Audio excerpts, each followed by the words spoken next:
Hello everyone, good morning, welcome to our new blog. তো এখন ঘড়িতে ভোর প্রায় 3:30 বাজে। তো উঠে পড়েছি ঘুম থেকে, ব্রেকফাস্ট বানিয়ে নিচ্ছি। ব্রেকফাস্টে আজকে ছিল সুজি। তো সুজি বানানোর জন্য প্রথমে আমি কড়াইতে একটু বাটার দিয়ে দিয়েছিলাম যাতে স্মেলটা একটু ভালো আসে। আর আমার সুজি এত বেশি খেতে ভালো লাগে না, তো বাটার দিয়ে বানালে একটু ভালোই লাগে।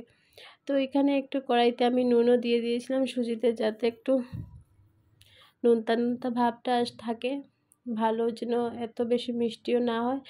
তো যত সময় অবধি ব্রাউন না হয় তত সময় অবধি আমি ফ্রাই করতে থাকি। আর সুজিটা যদি না ভালো করে ফ্রাই না করা হয় তখন সত্যিই খেতে একদম ভালো লাগে না। আর তারপর এখানে দেখতে পাচ্ছ পুরো ব্রাউন হয়ে গেছে। তো আমি চিনিটাও অ্যাড করে নিলাম।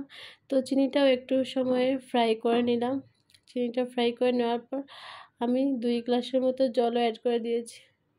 তোমরা যদি আমার চ্যানেলে নতুন হও প্লিজ আমার চ্যানেলটা একটু সাবস্ক্রাইব করে দেবে। আর যদি ভিডিওটা ভালো লেগে থাকে তো অবশ্যই একটা লাইক কমেন্ট করে যাবে। তারপরে এখানে 1 গ্লাস জল আমি দিয়েছিলাম, কিন্তু দেওয়ার আগেই জলটা শেষ হয়ে গেল। তারপর আরেকটা গ্লাস জল দিয়ে দিয়েছি। তারপর ভাবছি একটু বাটার অ্যাড করে দিই, তো একটু বাটারও দিয়ে দিলাম। দেওয়ার পর ভালো করে নাড়িয়ে নিয়েছি। তো বড়মশাই বলছিল অনেক ভালো স্মেল বেরিয়েছে।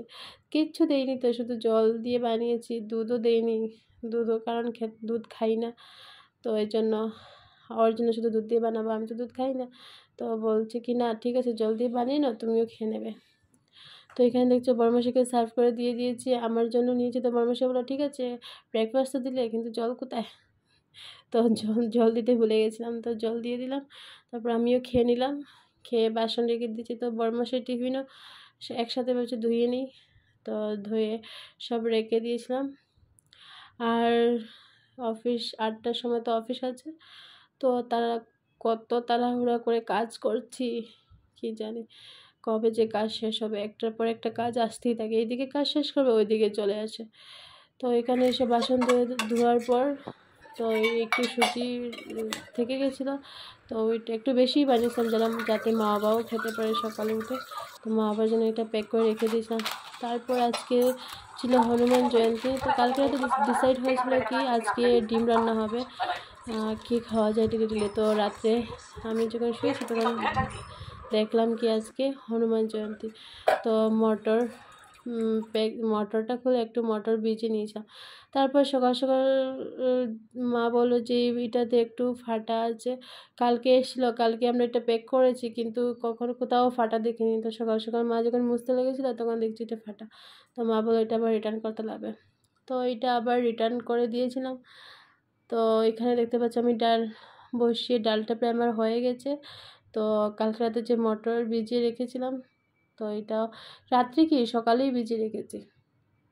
মটরটা অবশ্য ভালো ছিল, তাড়াতাড়ি গলেও গেছে একদম, আর ভিজেও গেছে তাড়াতাড়ি, অনেক একদম সফট।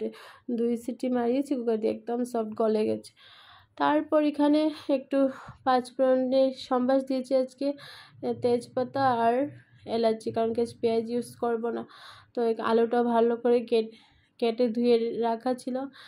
আর তারপর একটু নুন হলুদ দিয়ে ভালো করে আলুটা সিদ্ধ হওয়ার জন্য রেখে দিয়েছিলাম। তো ঘড়ির কাঁটা এত তাড়াতাড়ি যায় কি জানি কখন যে 8টা বেজে যাচ্ছে বুঝতেই পারা যাচ্ছে না, অত তাড়াহুড়া করে রান্না করছি। তারপর এখানে মশলা তরকারিটা দিয়ে দিলাম, যা যা মশলা দিতে লাগে সব দিয়ে দিলাম, যেমনি নুন গুঁড়ো, হলুদ, জিরা পাউডার, লঙ্কা গুঁড়ো এসব। তারপর টিফিনে এত গরমে শুধু টিফিন তো নেওয়া যাবে না, টিফিনের জন্য একটু ফ্রুটও নিতে লাগবে।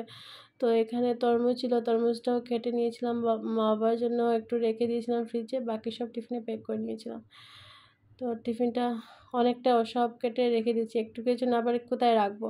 তো ভাবি সব কেটে একসাথে রেখে দেবো একটা বাড়িতে, যখন যার ভালো লাগবে খেয়ে নেবে।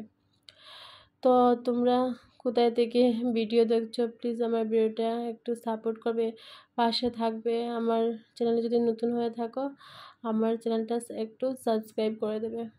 আর ভিডিওটা ভালো লাগলে একটা লাইক কমেন্ট করে যাবে। এখানে দেখতে পাচ্ছি আমার তরমুজ কাটা প্রায় হয়ে গেছে, কেউ খেতেই চায় না।